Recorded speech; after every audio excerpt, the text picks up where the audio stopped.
Ito ay rubber tree. Hi everyone.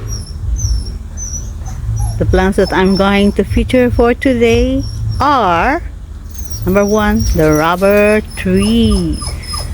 Trees, kasi dalawa sila. Ayan ang isa.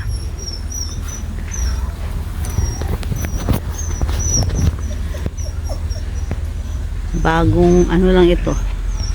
Bagong tanim. Nagmarkot ako tapos tinanim ko siya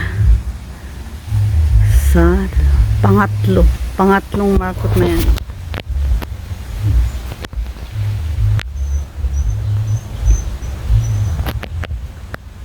Ito ang first markot. Ay no, pangalawa. Pangatlo yun. At hindi ko minarkot ito. Pinutol ko lang tapos tinabi ko.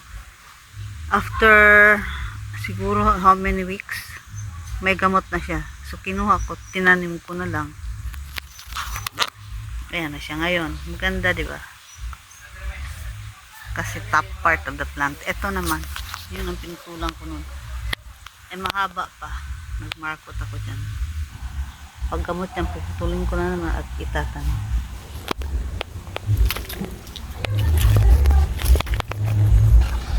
And I'm going to sell them.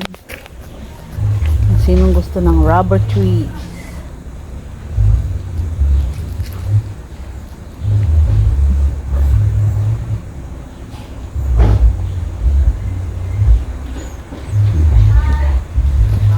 Ito iba naman to.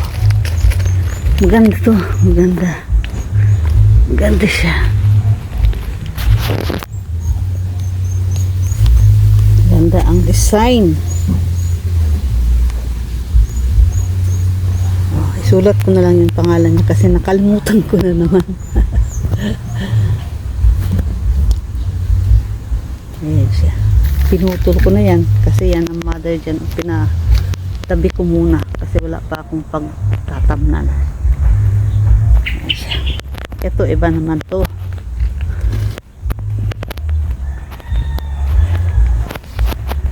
Sulat ko din yung pangalan nito.